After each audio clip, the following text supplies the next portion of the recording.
Hi everyone, welcome to UG entrance examination batch 24/7। और आज के इस वीडियो सेशन में हम बात करने वाले हैं सीयूईटी 2025 की इंग्लिश लैंग्वेज को आप किस तरह से प्रिपेयर करें और कैसे अब आपके लिए इंग्लिश लैंग्वेज की पढ़ाई और भी आसान होने वाली है। देखो, सबसे पहले जो भी बच्चा सीयूईटी 2025 की तैयारी कर रहा है वो दो ही टाइप का हो सकता है, या तो वो ड्रॉपर हो सकता है या फिर देयर इज अ पॉसिबिलिटी कि वो बच्चा नया हो, बेगिनर हो। और सबसे ज़्यादा ये वीडियो उन्हीं के लिए इंपॉर्टेंट है जो नए हैं, बेगिनर है, जिन्होंने अभी तक कुछ भी नहीं पढ़ रखा है, राइट। सो वो बच्चे जो कि ड्रॉपर्स हैं, ऑब्वियसली दे हैव आइडियाज कि अभी तक सीयूईटी में क्या होता हुआ आया है, क्योंकि उन्होंने काफ़ी रिसर्च कर रखी होगी अब तक। क्योंकि लास्ट ईयर जिस तरह का पेपर पैटर्न रहा और जिस तरह के चेंजेस हुए वो ऑब्वियसली काफ़ी ज़्यादा शॉकिंग थे बच्चों के लिए। तो आप सभी लोगों को मैं यही बोलना चाहूँगी that there is very much need कि आप सभी लोग अवेयर हो, और अवेयरनेस बहुत ज़्यादा आप लोगों के लिए ज़रूरी है। आपके एग्जाम में क्या आ रहा है, क्या आ सकता है, आपको कितना पढ़ना है, किस लेवल तक पढ़ना है, किस तरह के क्वेश्चन आपको प्रैक्टिस करने हैं और कैसे आप मैक्सिमाइज कर सकते हो अपने स्कोर को विद कम टाइम, वो मैं आपको आज इस वीडियो में बताने वाली हूँ। So let's start with this. सबसे पहले हम बात करते हैं हमारे एग्जाम में क्या आएगा। रीडिंग कॉम्प्रिहेंशन, जिसको आप लोग अपने क्लास 9, 10, 11, 12 से अनसीन पैसेजेस कहते आए हो, वो आपके एग्जाम में आते हैं। और सबसे ज़्यादा और सबसे इंपॉर्टेंट अगर आपका कोई टॉपिक है तो वो रीडिंग कॉम्प्रिहेंशन ही है, क्योंकि वो सबसे ज़्यादा स्कोर कंटेन करता है।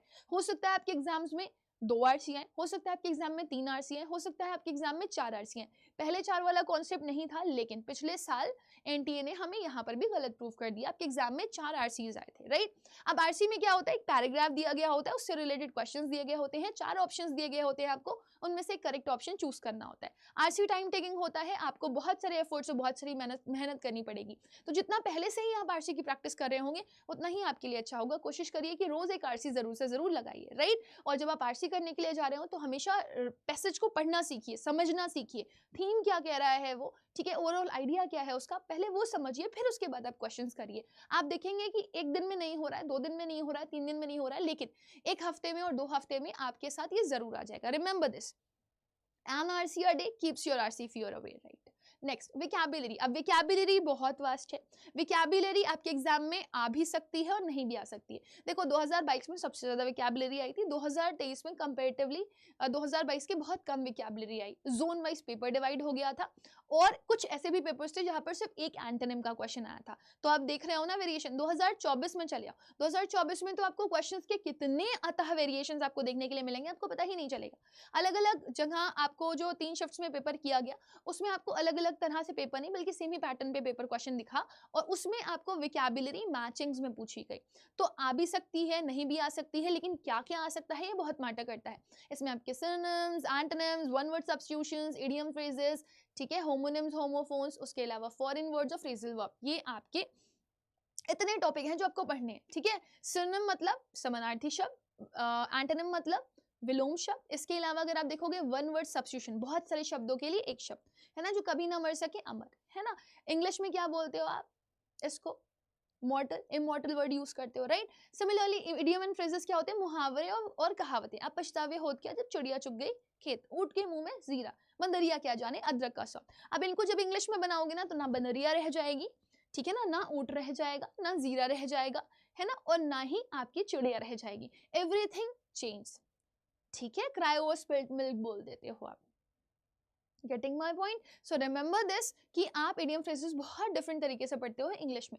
उसके बाद आता है आपका फॉरेन वर्ड। अजीबोगरीब शब्द आपको मिल जाएंगे जो कि जर्मन के हो सकते हैं, फ्रेंच के हो सकते हैं, बट वो आपके नहीं होंगे जो आप नॉर्मली पढ़ते हो। हाँ, न्यूज़पेपर पढ़ रहे होगे तो आपको शायद वो शब्द आते हो, आपने लीगल्स पढ़ रखा होगा तो आपको शायद वो शब्द आते हो, लेकिन आपको ऐसे वो वर्ड्स नहीं आते होंगे और आपको पढ़ना ही पड़ेगा। जैसे मैंने कहा, स्पाउस का मतलब तो सबको पता होता है, या तो हस्बैंड या तो वाइफ, लेकिन स्पाउस के आगे अगर ई लगा देते हो, स्पाउस, तो उसका मतलब क्या हो जाता है, उसका मतलब हो जाता है शादी करना।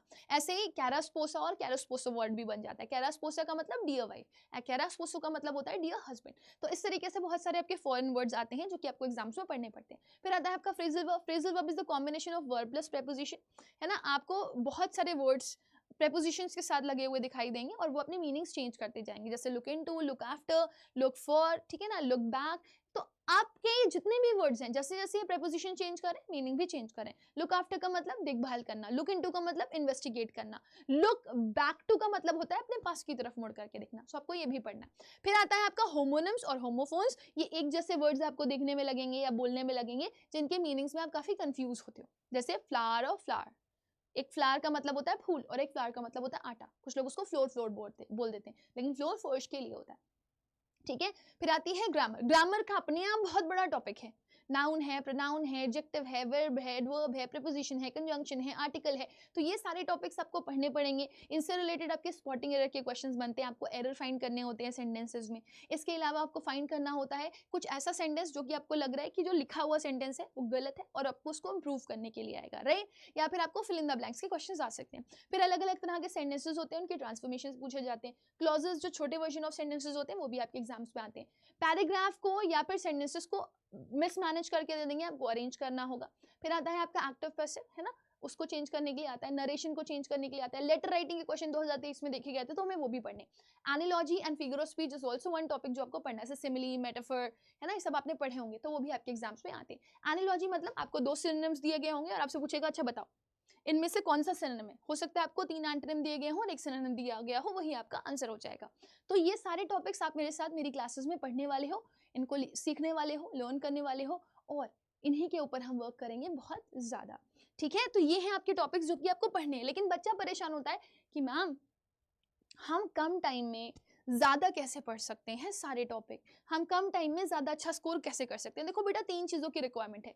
पहली चीज़ एंटरटेनमेंट नहीं, आपकी 3 चीज़ों की रिक्वायरमेंट क्या है कि पहले आपको अपना सिलेबस कंप्लीट करना है, उसके बाद आपको प्रैक्टिस क्वेश्चंस करने हैं, और उसके बाद फिर आपको PYQs और मॉक टेस्ट लगाने, जिनका आप एनालिसिस करोगे तभी आप समझ पाओगे कि आप कितना इंप्रूव करे और कितना नहीं।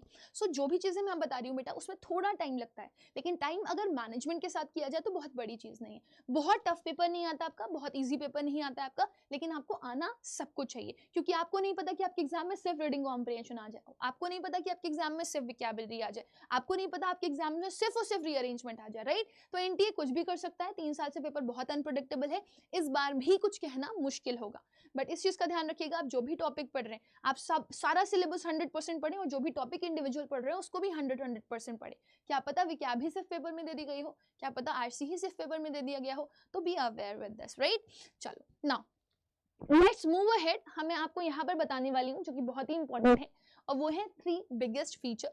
एक बहुत ही प्यारा सा आपका लॉन्च है, दैट इज मंजिल प्रो। और मैंने आपको बताया ना, आपका टाइम मैनेजमेंट भी हो जाएगा। इंग्लिश लैंग्वेज इसी कैसे आपके टाइम मैनेजमेंट के साथ, क्योंकि इंग्लिश लैंग्वेज में टाइम मैनेज करना बहुत डिफिकल्ट होता है। दूसरा, आपको चाहिए होता है कि मैं नहीं अफोर्ड कर सकता, मेरे पास अफोर्डेबिलिटी इशू है, तो कम पैसों में आप पूरा का पूरा सिलेबस इंग्लिश का तैयार कर पाओगे, ठीक है ना। तीसरा, आपको किसी तरह का कोई भी डिस्ट्रैक्शन नहीं मिलेगा। तो मंजिल प्रो लॉन्च ही इसीलिए किया गया है ताकि आप पूरा कंप्लीट बैच कंप्लीटली देख सको, ठीक है ना। और उसके साथ साथ आप मॉक टेस्ट भी कर सको विद वीडियो सॉल्यूशंस, और उसके साथ साथ आपको प्रीवियस ईयर पेपर्स भी दिए जा रहे हैं ताकि आप खुद की प्रैक्टिस भी बहुत अच्छी कर लो विद एनालिसिस, ठीक है। और वो भी आप देख सकते हो यहाँ पर लैंग्वेज में हमने हर बच्चे को दोनों लैंग्वेजेस प्रोवाइड किए हैं, चाहे वो इंग्लिश हो चाहे वो हिंदी हो। तो अगर आपको इंग्लिश लैंग्वेज पढ़ना है तो इंग्लिश लैंग्वेज का बैच भी है, हिंदी लैंग्वेज पढ़ना है हिंदी लैंग्वेज का भी बैच है। और ये आपको लिटरली प्रो बनाता है, क्योंकि टाइम मैनेजमेंट और डिस्ट्रैक्शन फ्री और अफोर्डेबिलिटी, तीनों चीज़ों का हम लोगों ने खास ख्याल यहाँ पर रखा है, राइट। तो ये बैच आपको जितने का दिख रहा है उतने का नहीं है, इट कॉस्ट 590,